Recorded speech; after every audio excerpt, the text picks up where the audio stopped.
அல்லாவுடைய மார்க்கத்தை பொறுத்த வரைக்கும் அல்லாவுக்கு பிறகு படைத்த இறைவனை வணங்குதலுக்கு பிறகு இறைவன் அவனுடைய அடியார்கள்ட்ட எதிர்பார்க்கக்கூடிய ஒரே ஒரு கடமை, அவனுடைய கடமைக்கு பிறகு என்னன்னு சொன்னா பெற்றோர்களுக்கு பணிவிடை செய்தல், பெற்றோர்களிடத்துல நல்ல முறையில் நடந்து கொள்ளுதல் தான். குர்ஆன் சொன்னது வகதா ரப்புக அல்லா தஅபுது இல்லா இய்யா வபில் வாலிதைனி இஹ்சானா. மனிதர்களுக்கு இறைவனை வணங்குதலை இறைவன் விதியாக்குகிறான்.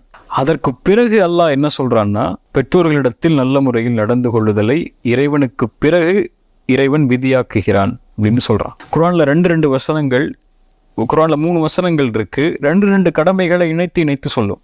இப்னு அப்பாஸ் சொன்னாங்க, அந்த ரெண்டு கடமைகளை இறைவன் இணைத்து சொல்றதுக்கு காரணம், ஒரு கடமையை செஞ்சு இன்னொரு கடமையை விட்டால் இன்னொரு கடமையை செஞ்சும் பிரயோஜனம் இல்லை அப்படிங்கிறது தான். அதுல முதல் அத்தியுல்லாஹ் அத்தியுர் ரசூல், அல்லாஹ்வுக்கு கட்டுப்படுங்கள், அல்லாஹ்வுடைய ரசூலுக்கு கட்டுப்படுங்கள். ஒரு மனிதன் அல்லாஹ்வுக்கு கட்டுப்பட்டு அல்லாஹ்வுடைய ரசூலுக்கு கட்டுப்படலைன்னா பிரயோஜனம் இல்லை.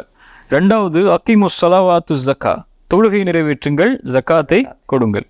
இப்போ ஒருவன் தொழுகை நிறைவேற்றா ஜக்காத்தை கொடுக்கலன்னா அவன் தொழுகை நிறைவேற்றியும் பிரயோஜனம் இல்லை. அதே மாதிரி தான் குர்ஆன் சொல்லுது, அனிஷ்குருலி வலிவாரிதைக்க, எனக்கு நன்றி செலுத்துங்கள், இந்த உலகத்துல நான் தான் உங்களை படைத்தேன்.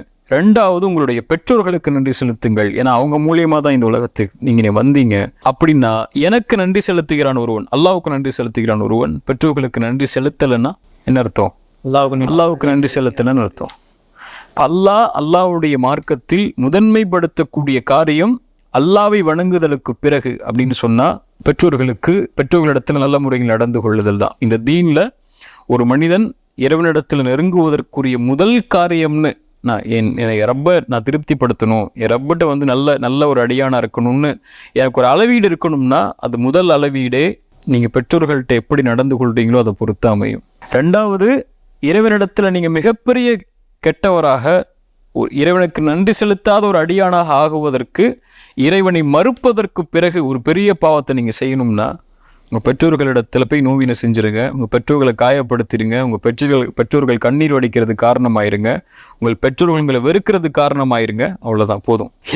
இறைவனை மறுப்பதற்கு பிறகு ஒரு பெரிய பாவம் அல்லாஹ்வுடைய தீன்ல அதுதான், அல்லாஹ்வுடைய மார்க்கத்தில் அதுதான். அல்லாஹ்வுடைய தூதர் ஸல்லல்லாஹு அலைஹி வஸல்லம் சொன்னாங்க, நாளை மறுமையில் ஒரு அடியானை இறைவன் பார்க்கவே மாட்டான். 3 கூட்டத்தாரை, அதில் முதல் கூட்டத்தார் பெற்றோர்களுக்கு மாறு செய்யக்கூடிய கூட்டத்தார், பெற்றோர்களுக்கு நோவினை செய்யக்கூடியவர்கள்.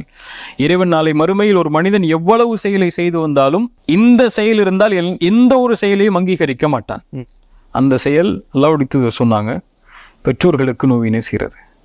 ஸல்லல்லாஹு அலைஹி வஸல்லம் சொன்னாங்க, ஒரு மனிதன் நாசமாகுவான். பிறகு சொன்னாங்க, ரகிபான் ஃபுஹு, அவன் நாசமாகுவான். சும்ம ரகிமான் ஃபுஹு, பிறகும் நாசமாகுவான். பெற்றோரில் ஒருவரோ இருவரோ உயிரோடு இருந்தும் யார் அவர்களுக்கு பணிவிடை செய்வதன் மூலமாக, நல்லா கவனிங்க, சொர்க்கம் நுழையவில்லையோ அவன் நாசமாகுவான்.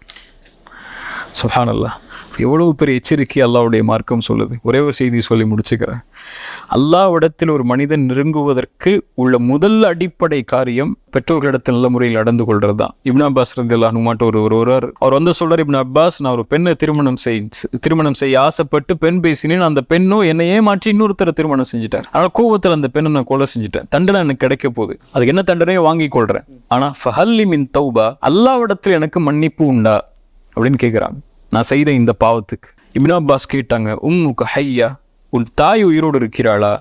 இப்னு அப்பாஸ் சொன்னாங்க, என் தாய் உயிரோடு இல்லை. இப்னு அப்பாஸ் சொன்னாங்க, நீங்க தௌபா செய், நல்ல முறையில் நடந்து கொள், நல்ல செயலை செய், அல்லாஹ் உன்னை மன்னிப்பான். அங்கிருந்த தோழர்கள் கேட்டாங்க, ஏன் இப்னு அப்பாஸ் அவரை பார்த்து நீங்க தாய் உயிரோடு இருந்தார்களான்னு கேட்டீங்க? இப்ப சொன்னாங்க, வல்லாஹி லா அலமு அமலன் அக்ரபு இலல்லாஹி அஸ்ஸ வஜல்ல மின் பிர்ரில் வாலிதா, அல்லாஹ்வுடைய மார்க்கத்தில் எனக்கு ஒரு செயல் தெரியவில்லை அல்லாஹ்வை நெருங்குவதற்கு தாய்க்கு பணிவிடை செய்வதை தவிர. ஒரு முஸ்லிமான வாலிபன் அல்லாஹ்வை நெருங்குவதற்கு ஆசைப்பட்டு தொழுகிறான், குர்ஆன் ஓதுறான், திக்ர் செய்கிறான், நோன்பு வைக்கிறான், தஅவா செய்கிறான், அழைப்பு பணி செய்கிறான், மார்க்க நிகழ்ச்சிக்கு போறான், மார்க்க பயான்களை கேட்கிறான். இந்த செயலை விடவெல்லாம் அல்லாஹ்விடத்தில் அவன் நெருக்கமாகுவதற்கு உள்ள முதல் அளவீடு அவன்கிட்ட இருக்க வேண்டிய செயல் பெற்றோர்கள், தாய் தந்தைட்ட நல்ல முறையில் நடந்து கொள்ளக்கூடிய செயல் தான். அது இல்லாம அவன் தொழுதாலும் சரி, நோன்பு வச்சாலும் சரி, ஜக்காத் கொடுத்தாலும் சரி, அவன் எவ்வளவுதான் உலகத்தில் நல்ல பேர் வாங்கி வச்சாலும் சரி, அல்லாஹ்விடத்தில் ஒருபோதும் இந்த செயலை செய்யாத வரைக்கும் நல்லவரா மாற முடியாது. அதை கருத்தில் கொள்ளணும் இந்த சமூகம்.